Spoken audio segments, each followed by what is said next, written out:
നവോത്ഥാന പ്രസിദ്ധീകരണങ്ങളിൽ ആദ്യമായിട്ട് നമ്മൾ പഠിക്കാൻ പോകുന്നത് രാജ്യ സമാചാരം. ഏതാണ്? രാജ്യ സമാചാരമാണ്. അപ്പോൾ കേരളത്തിലെ ആദ്യത്തെ മലയാള പത്രം എന്ന് ചോദിച്ചാൽ ഏതാണ്? രാജ്യ സമാചാരമാണ്. ഇതിന്റെ പ്രസിദ്ധീകരണം ആരംഭിച്ചത് 1847 ജൂണിലാണ്.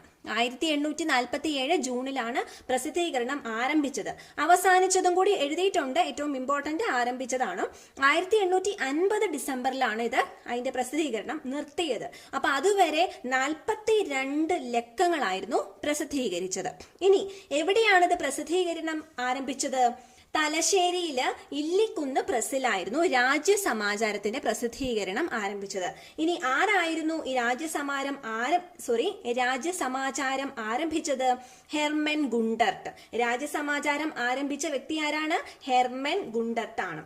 ഇനി വേറൊരു രീതിയിൽ